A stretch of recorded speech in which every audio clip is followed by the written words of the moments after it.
what? I want to thank y'all for the opportunity to get up here. But I want to emphasize that to people that are looking at this, you need to go tell your friends about joining this organization. That's You right. help this organization by passing out flyers. That's You right. can make donations to this organization because this is a non-profit organization. And the Kufi Club, we support them. You know, that's all I really had to say. You need to embrace this, you need to support this. All these chairs out here need to be filled up. It needs to That's be right. filled up from the front row That's right. all the way to the back row. That's right. So wherever you're looking at this, tell somebody about this. Okay. It's time to be modest. Okay, I do a television show called Underground Railroad Television Show. Saturday night. Claiming Crescent Society. Brother Rand, they have been on, and they'll be featured this week, on my YouTube website. But what I want to do, I just don't want it to be no mistake about it. I have nothing against any other religion. My thing is to espouse Islam, because I believe that is the only thing that is going to help the people. I don't believe that the other religions are going to help. I say that with all due respect, because I don't submit to a religion that may endorse same-sex marriage. That may. I don't submit to what the Catholics did with all the pedophiles and what they did, and then the Pope didn't sit back and say anything about it. I don't believe in selling alcohol in the community, selling drugs in the community. And they should go around with impunity.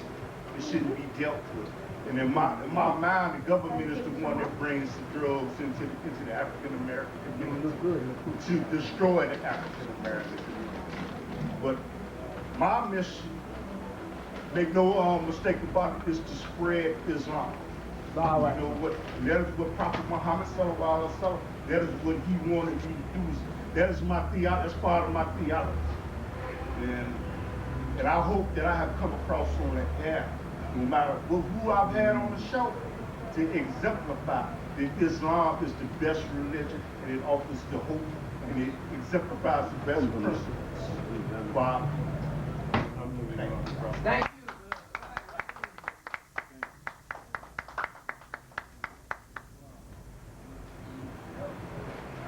Give another round of applause. In the name of Allah, most gracious, most merciful, I'd like to thank Allah for bringing us Moses and the Torah. I'd like to thank Allah for bringing us Jesus and the Gospel. I'd like to thank Allah for bringing us Muhammad and the Holy Quran. Peace be upon these worthy servants of Allah, God. Wow. You know, I'm thankful for these esteemed speakers here. You know, but I would be remiss if I'm a member of the Flaming Crescent Society, but I'd be remiss not to thank my colleagues, Brother Salim, Abdul-Khaliq, and Brother Tyrone Perry. Would you guys give me strength for being part of the Flaming Crescent Society? You know, our society, this organization is not one of these old Negro organizations, okay? We are here to uplift humanity, but black people first. That's right. We're not negative anything. First off, we're Muslim. That's right. That's right. And so we don't have no hatred for, you know, people that's trying to do the righteous thing. That's right. And so the difference in Christianity and Islam, hey, it says that the Christians are closest to the Muslims. So we can stop that. I'd like to thank Brother David and the Kufi Club. This brother works with young children. That's right. I mean, that's our future.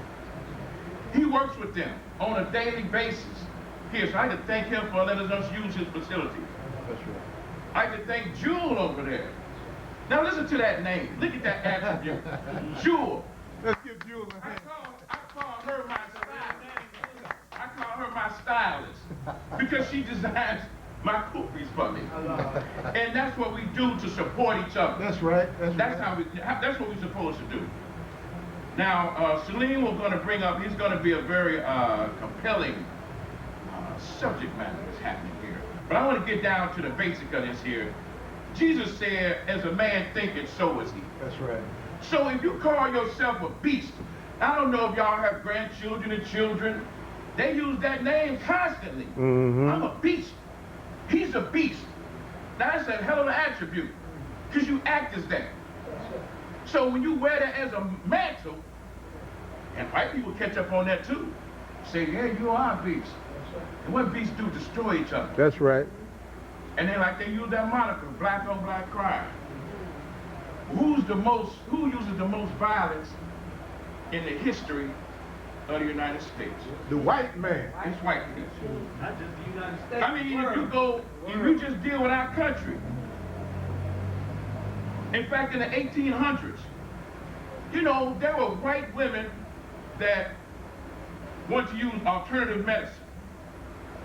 You know, they make the herbs and everything and they help your ailments. They call them witches. They would burn them. White people would burn their women. Burn at the stake. They would burn them. That's white on white crime, ain't it? That's right. You know, a few weeks ago, there was 71 weeks. The weekend, I think it was the 4th of July, that the sister was saying the holidays when the crime rate going real big, as they put it, that there were 75 shootings and 15 murders in our community. And the first thing they put on TV was the trauma center at Stroger has shut down. Couldn't get nobody in there, couldn't get no more people in there. But my research showed that it wasn't all black people. In fact, it was just half of that. The other half of the people that were in there were the people from Lollapalooza. The white people from Lollapalooza. From overdosing, from dehydration, drunkenness. They were in there. They didn't talk about them. You know, they were there. So we have to be mindful of this white on white, this black on black, because it's white on white. I know that there's a community that black folks were business people. They had stores, factories, striving. White people got upset about that. They came in there in the biggest massacre in the history of this nation. You know, down in Tulsa, Oklahoma, they call it Black Wall Street. Black Wall Street. Yeah, but they don't talk about that. That's right. That was white people. Black people get along with themselves, because that's our nature to do that. But that was, they don't talk about that. That's right. Let's fast forward. You know, Donald Trump got a star on the Walk of Fame. And this white guy came out there about 2 in the morning with a pickaxe. And he's digging and pulling the star up. Boom! You know, the priest came and arrested him and threw him in jail. This other white guy came and got him back out. So they put the star back down. This dude came back out there and pulled it up again. So now you got the Trump supporters. They said, we're going to meet at this star. And the anti-Trump supporters, they're going to meet there and they're battling it out. White on white. I mean, battling. White on white. They ain't saying nothing about that. They ain't calling it that.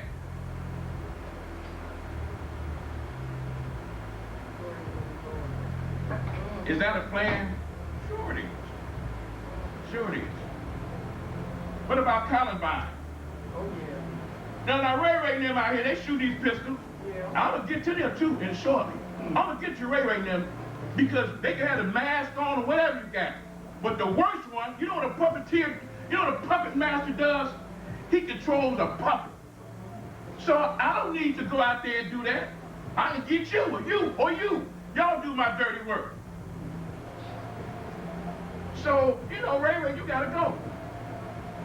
You have to go. But let me get to this white on white. Columbine, these young guys they call the trench coat mob with shotguns, went in a school and blew all these children away. white on white.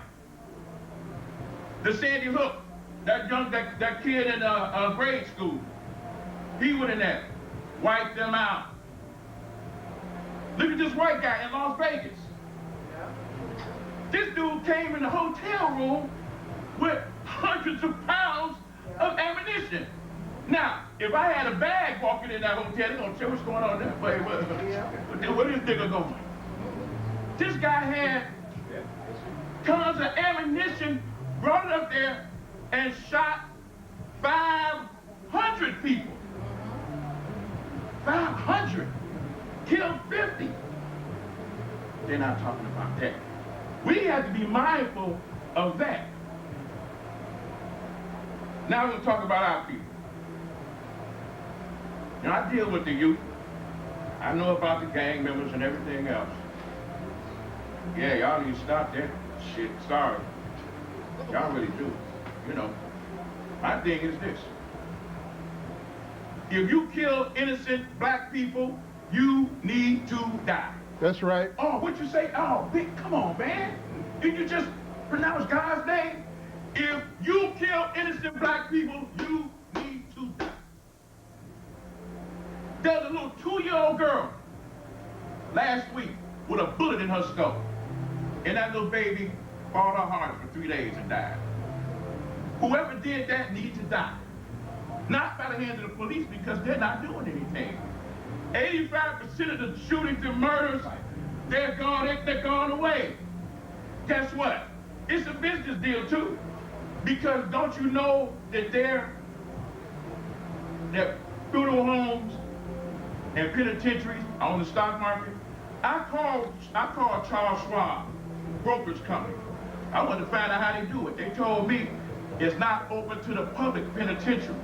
But if you get connected with any of these companies and corporations, then they'll break it down for you because if Toys R Us was funding penitentiaries, ain't nobody going to Toys R Us. So you got to be part of, be a broker with them.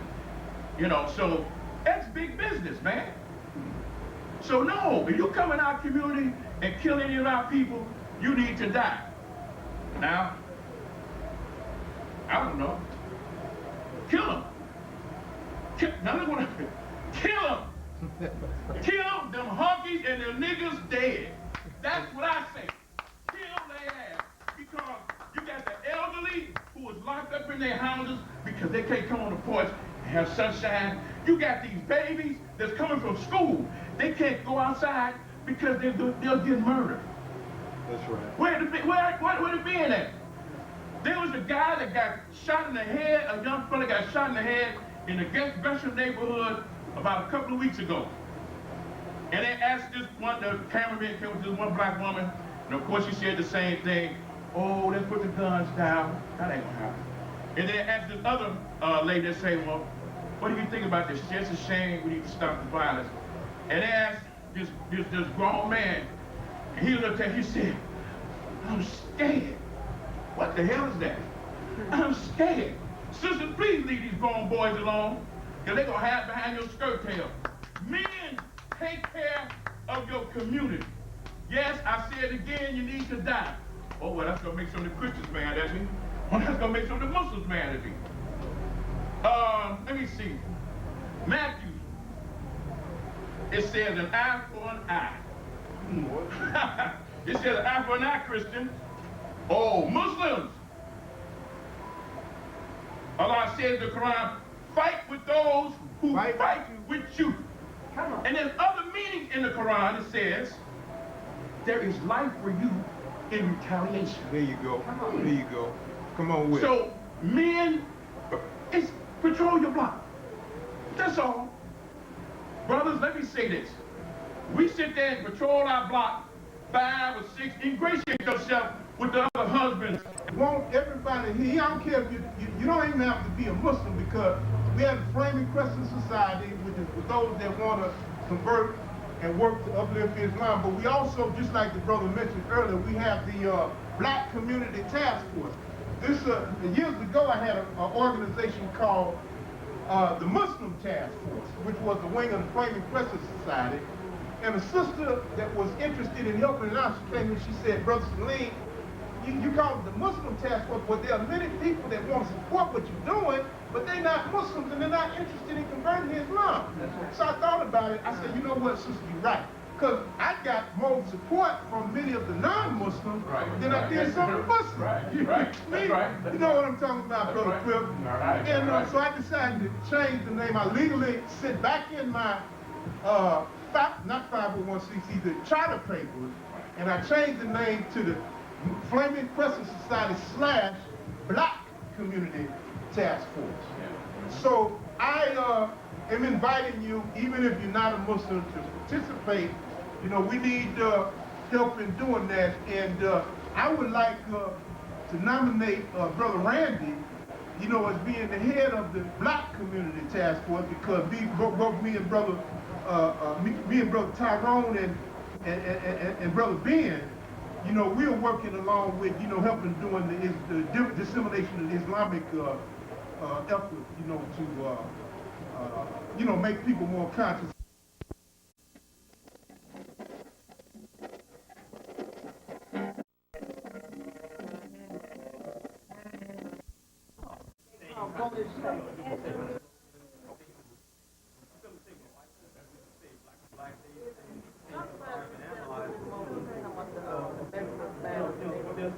They don't think about what That's the estimated work right now. I think it's like they're not only doing little business, they're coming south. Okay, yeah. So they have made their way as far, they changed, they have never gone. They changed people. I guess people can stand as an admission. And let Brother Salim hit y'all with what's going on in the city of Chicago. That being said, give another round of applause to Brother Salim.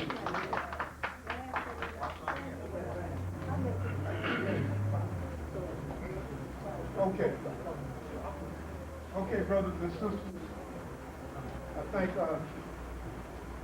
everybody for coming out this afternoon. I'm going to try to make it, you know, as brief as possible, because again, we've had some very significant speakers who preceded me, dropped some dynamite information. I want to, I got so much information here, it's impossible to get through all of it, but I'll do the best that I can. Once again, our talk today is the Black Mass Plot. Why so many mysterious shootings in Chicago? Are black gangs behind it all? No. Is a purge happening? Yes. How can we prevent the violence? We have to come together for solutions. Why is no one ever caught with cameras? Do the police know more than they know? I think so. Yeah. Is there a media cover-up? I believe it is. Yeah. Just want to encourage everybody. How many have seen the series of Hollywood films, The Purge? Raise your hand. Okay, you said it. Which one? Did you see the recent one or No, one of the past? One of the past ones, yeah. I'm encouraging everybody who has to. I'm not even sure if it's playing at the movie theaters, but I encourage everybody to see this recent Purge movie that just came out at the movie a couple months ago, because it's really fitting in with a lot of things that's going on right now. In fact, what's in that movie fits in with the subject of our talk this afternoon, the Black Mass Plot. I have suspected for a long time that many, or at least some of these killings, wasn't being perpetrated by black people. Now, when I say that, I'm not making any excuses for all of the insane, crazy, demented behavior of black people. I'm not trying to, when I come before everybody and say that there's a black mass plot, I'm not trying to let my own people off easy for the behavior that's been going on in our community. Okay? I'm not trying to do that at all. Because black people have to be held accountable, as Brother Ben said earlier. We have to get to the point in our community where we get tired of being tired and we get fed up of being fed up. And deal with the perpetrators of evil, corruption, chaos, and misery in our community, brothers and sisters. Like Brother Clifton said earlier, DC, every last seat up in here should be filled up this afternoon. That's right. But the reason it's not is because we have a lot of men that are really nothing but punks and sisters who don't want to face the reality and the responsibility that Almighty God Allah put in them or on them for protecting, providing, and looking after the men, women, and children in our community. That's right. Most of these brothers that walk up down here, many of them have been given flyers to this event. But you know why they didn't show up? Because they know that they themselves are perpetrating That's right. acts of evil That's right. and corruption that's bringing destruction, do-it-yourself genocide, as columnist Vernon Jared once called it, do-it-yourself genocide in their own community. That's right. That's right. So again, I'm not up here to make excuses and try to pin all of the blame, on some, conspiracy on the part of white people. But we have to balance it out by, also pointing the finger at the men in our community who continue to refuse to take responsibility or own up to all of the negative things that's happening in our community. Because that's what Malcolm said that we have to do. Malcolm said it's the black man's duty to protect his own community. We can't depend on the police system because many of the police are involved in the corruption right along with what's going on out here in our community. That's right. Okay? All right. The black mass plot. It's a whole lot of information here. Once again, see all 4 of the Purge movie franchise, especially the last one that they just did a couple months ago, because it really points out and figures in on what is happening in our community today with all of these mysterious killings going on. I had a chance last night and this morning to watch 2 films, one documentary series. This is, how many seen this film here, Tropic Thunder? I think I... Okay. Well, reason why I'm bringing this Tropic Thunder before everybody is because right here you see on the cover, they got Robert Downey Jr. playing a black man from beginning to the end of the film. Okay? And when you watch the movie, you see how skillful Hollywood is with taking a white man and making him look black. Okay? This ability to do this has moved far beyond what it was when Al Jolson. Al Jolson was the one that started this black minstrel thing some decades ago. Okay, he started the blackface, which we can also see in the vicious racist film, The Birth of a Nation, that was put together by that racist white man D.W. Griffin some decades ago, in which the villains of the movie were actually they were black people, but they were really black people, or white people in blackface. Okay? So Al Jolson continued that, or really, I could say, initiated and made the minstrel blackface famous. Okay? Now, it was mentioned earlier. Let me dig it up. Oh, here's another program right here. Here's another program right here. How many have heard of this program? Black and White. Yeah. Anybody ever seen that show? Oh, Mike Tyson. No, this is a TV show. Oh, yeah. This is a TV show that came out, I think, in 2006. 2006, what? This is 12 years later. So a lot of people missed it or never heard of it. But this is a program in which they selected a black family and a white family. The black family got doctored up to look like Caucasians and went out in the community, and nobody could tell the difference that they weren't really white people. The white family doctored themselves up, had their makeup to make them look like black people. And they came among black people, and nobody could tell that they were not black people. Okay? This is what this show was about. They did a total role reversal. I think you can pick up some copies of this in an old DVD or record shop, or any place that sells DVD. You might be able to order, but this is very interesting in showing how realistic they can make these white people look like black people. Even long before that, back in the 50s and the 60s, there was this man named John Griffith, a white man, who wanted to do a social experiment.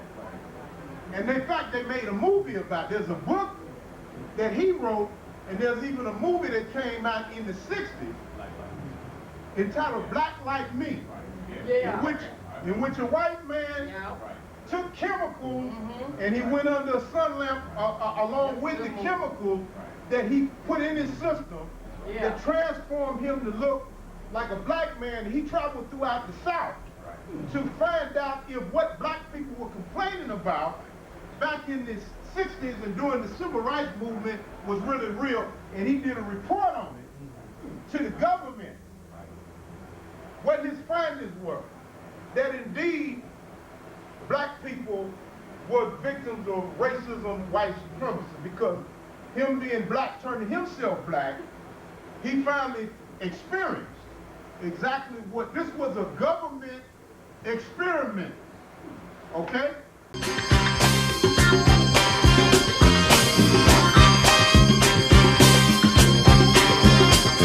You're something that you never